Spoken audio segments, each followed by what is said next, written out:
You live in a world that teaches you to play fair, to wait your turn, to respect the rules. But tell me, has fairness ever protected you from betrayal? Has kindness ever stopped the ambitious from stepping on your throat?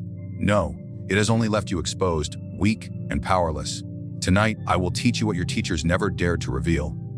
You must stop playing fair. You must be ruthless. For in the shadows of power, only those willing to discard illusions of fairness truly survive. The problem we are going to solve is simple: how to stop being the prey and become the predator. You have been told since childhood that fairness is a virtue, that balance and equality will make the world just. But the truth that society hides from you is that fairness was designed to control the weak, not to empower them. Fairness is a leash tied around your neck, a chain that ensures you obey rules that were never written for your benefit. And the moment you cling to fairness as your guiding principle, you declare to the world that you are safe to exploit, that you are harmless prey among hungry predators. Look around you. Do you believe the powerful got where they are by playing fair? Do you think kings, rulers, or even modern-day elites reached their thrones because they waited patiently in line, obeyed every rule, and played nice with their rivals? No. They won because they understood the brutal truth: fairness is a performance, a mask, an illusion to keep the masses docile. Behind the curtain, behind every empire, there is ruthlessness, decisions made not for balance, but for advantage. And yet you, like so many others, have been trained to follow the lie. You have been conditioned to feel guilty when you bend the rules, ashamed when you take more than you are given, hesitant when the opportunity to strike is in your grasp. That hesitation is your death sentence. It is the very reason you remain overlooked, underestimated, and quietly crushed by those who see no obligation to treat you fairly. I tell you this as Machiavelli. The man who survives is not the man who waits for fairness to protect him. The man who survives is the one who abandons fairness when it no longer serves his purpose. This is the principle that will shift you from weakness into strength. Because when you stop expecting fairness, you stop being surprised by betrayal. When you stop clinging to fairness, you stop playing a game designed for you to lose. Ask yourself, what has fairness given you? Has it made your enemies hesitate to attack? Has it prevented people from gossiping about you, betraying you, or walking over you when it benefited them? Of course not. In fact, fairness has done the opposite. It has made you predictable, safe, a person whose every move can be anticipated, because you will always choose what is just, what is balanced, what is right. And in the world of power, predictability is weakness. You see, fairness is not universal. It is only applied when it serves the stronger side. The powerful invoke fairness when they need you to obey. They remind you of rules, laws, codes of conduct, only to keep you compliant. But when the situation turns, when their survival is on the line, fairness is the first principle they discard. They will betray you without hesitation. They will crush you without guilt, and they will justify it as necessary. And you will be left broken, wondering why fairness did not shield you. Understand this: fairness is a weapon wielded against the knave. It is not a shield to protect you. It is a story to control you. The man who follows fairness to the letter is the man who dies forgotten. The man who manipulates fairness, who uses it when it benefits him and discards it when it doesn't, is the man who rises above others. This is the first dark lesson you must learn. You are not here to be equal. You are here to be dominant. Think of the lion. The lion does not share its kill with the hyena out of fairness. It takes, it devours, it rules. And yet humans, who are far more ruthless in spirit, convince themselves they must divide, share, balance, compromise. The result is obvious. The strong take what they want, while the weak debate the rules of fairness in their misery. Do not let yourself be among them. Fairness works only when it is useful to you. Use it as a disguise. Pretend to respect it when others are watching, when their eyes search for morality in your behavior. Appear just, appear balanced, appear noble. But know, in your mind, in your heart, that this performance is nothing more than camouflage. The moment fairness threatens your survival, discard it. The moment fairness limits your ambition, destroy it. The moment fairness puts you at the mercy of others, abandon it like a rotting garment.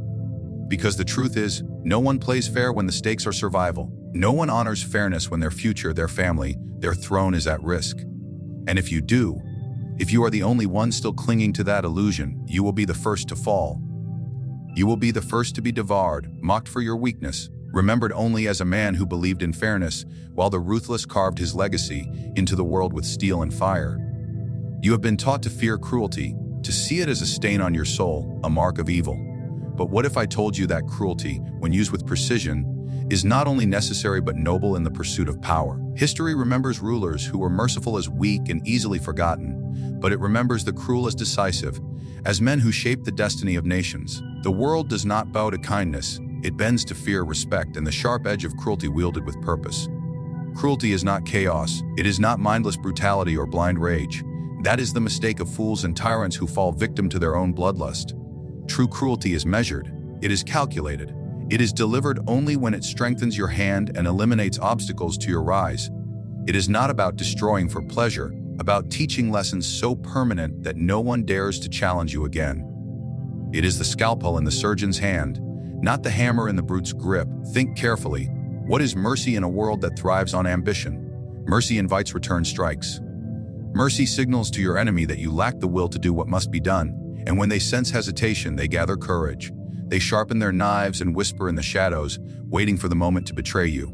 But cruelty, swift, undeniable cruelty, ends such whispers. It freezes ambition in the hearts of rivals and plants in their minds a fear that blossoms every time they think of crossing you.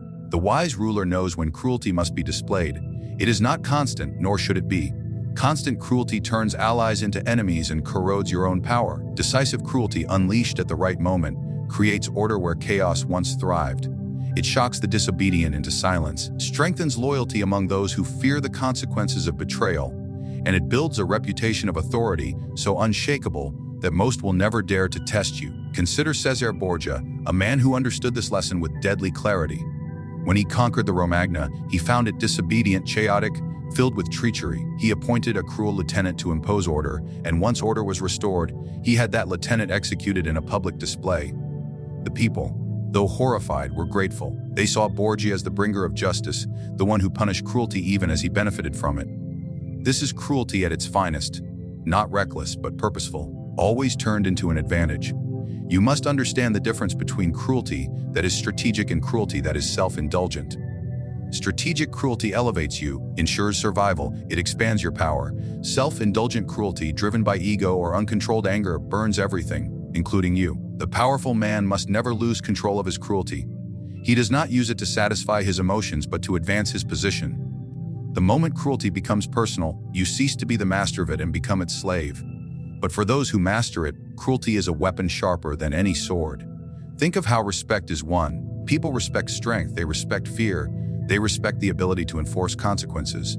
They do not respect endless forgiveness. They do not respect those who allow disrespect to go unpunished.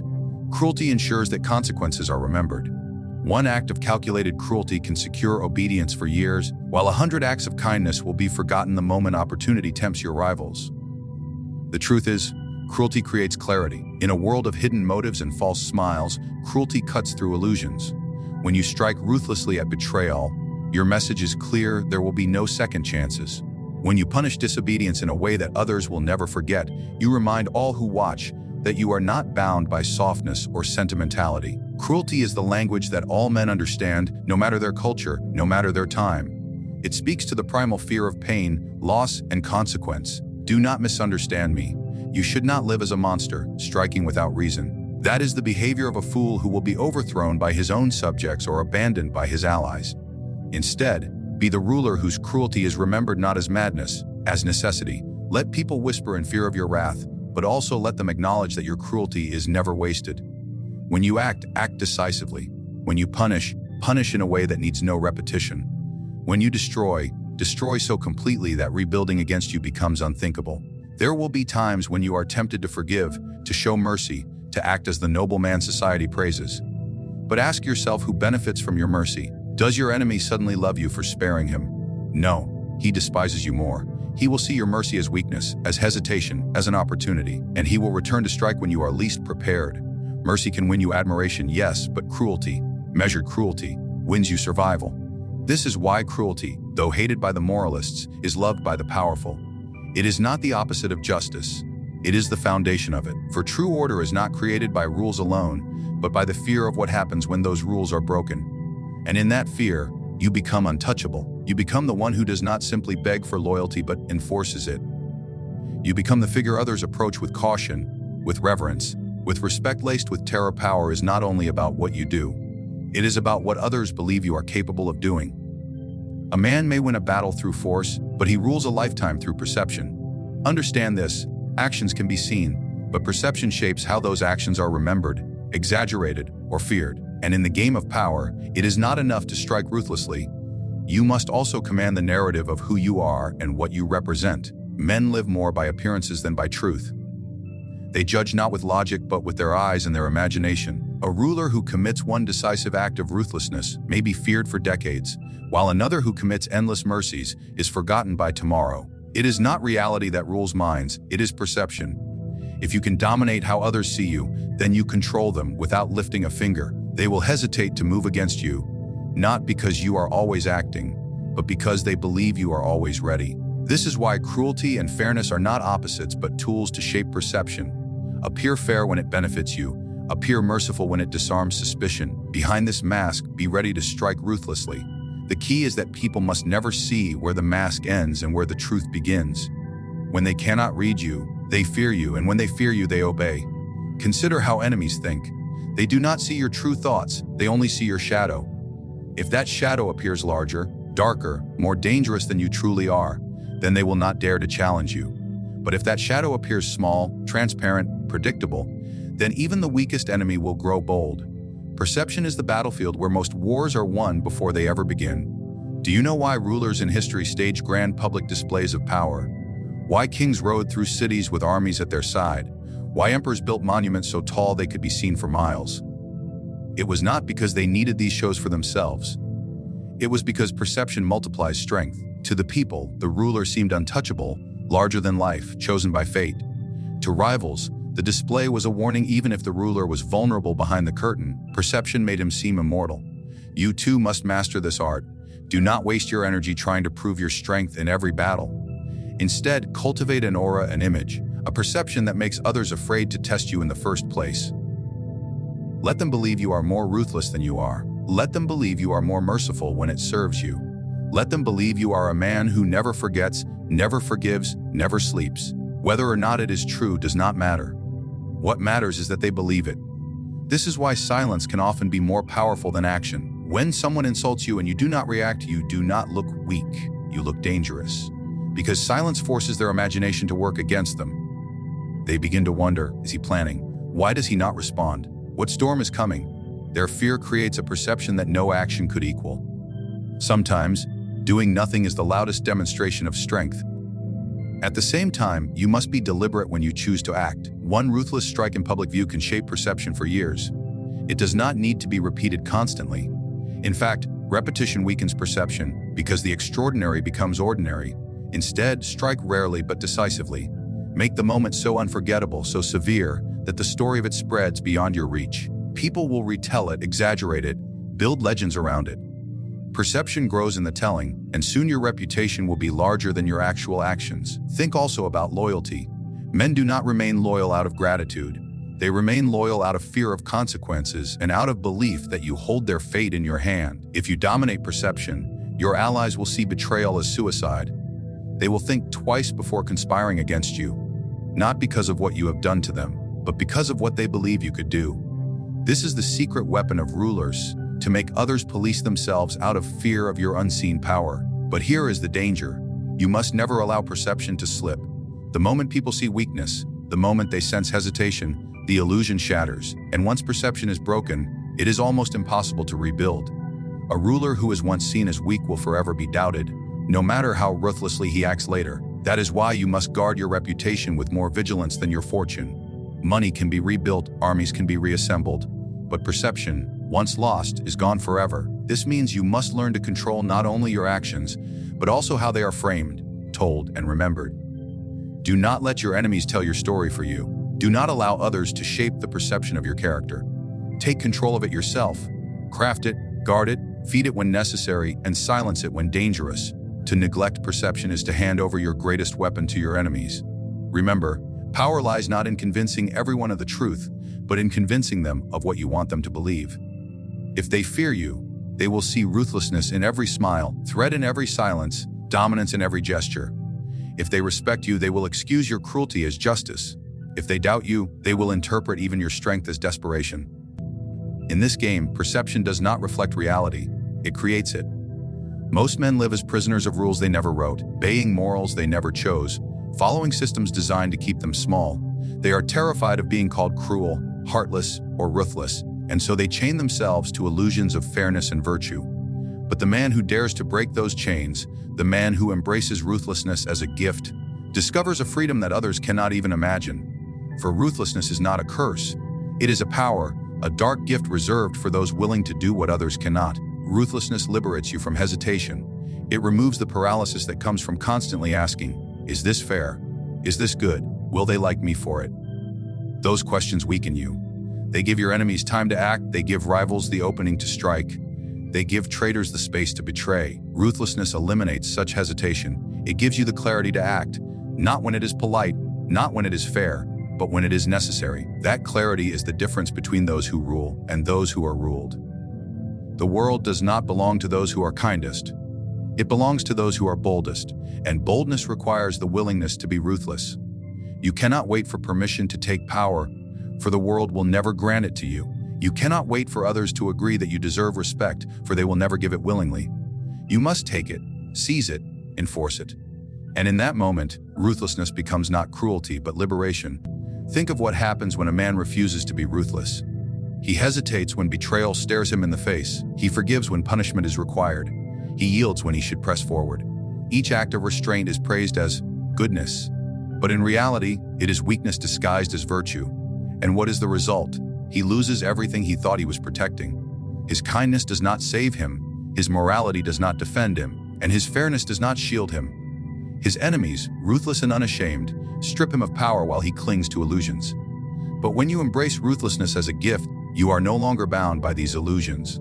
You understand that morality is a tool, not a master. You understand that fairness is a disguise, not a rule. You understand that loyalty is enforced not by kindness, but by consequence. And in that understanding, you become untouchable, because you operate on a level that others cannot. They are chained by conscience, you are freed by clarity. The dark gift of ruthlessness is not recklessness. It is not the blind destruction of everything in your path. That is the mistake of fools who burn themselves along with their enemies. True ruthlessness is controlled, deliberate, and precise. It is the ability to decide, without guilt, that someone must fall. It is the ability to walk away from sentiment when it threatens your position. It is the ability to cut ties, sever relationships, crush obstacles without hesitation when they endanger your survival. When you accept ruthlessness, you also inherit the gift of fear. Not your own fear, the fear you inspire in others. People may admire kindness, but they obey fear. They may love generosity, but they respect consequences. And the man who is ruthless does not need to beg for loyalty. His very presence enforces it. Fear becomes his ally, reputation becomes his shield, and silence becomes his weapon. This is the transformation that ruthlessness grants. You cease to be merely a man, and you become a force. Do you see why ruthlessness is feared by the weak? It reveals the truth they wish to hide. It strips away the stories they tell themselves about justice, fairness, and equality. It shows them that power has always belonged to the ruthless, that the empires they admire were built not on compassion but on conquest. And it terrifies them because it means they too must choose remain weak and pretend, or embrace ruthlessness and rise. The dark gift of ruthlessness also allows you to endure loneliness, for the path of power is not filled with friends. It is filled with allies of convenience, rivals in disguise, and enemies waiting in silence. To cling to the illusion of friendship in a world of ambition is to set yourself up for betrayal. But ruthlessness teaches you to walk alone when needed, to trust only in strength, to expect betrayal and prepare for it. In this way, ruthlessness becomes not only a weapon against others, but armor against your own weakness. History praises men for their nobility, but it remembers them for their ruthlessness. Alexander did not conquer the known world because he was kind. Caesar did not cross the Rubicon because he played fair. And the princes, kings, and rulers who outlived their rivals were those who were unafraid to be feared, afraid to be hated, unafraid to stain their hands if it meant securing power. Ruthlessness made them immortal. And those who refused it, those who clung to softness, were erased without a trace. So I tell you, ruthlessness is not darkness, it is freedom. It frees you from the weight of other people's expectations, from the chains of their morals, from the lies of fairness. It frees you to act when others hesitate, to rise when others fall, to seize when others beg. And in that freedom, you discover the truth. The world does not reward those who wait, it rewards those who take. So now you see the truth. Fairness is not a shield. It is a trap, A leash designed to keep you obedient, while the ruthless carve their names into history.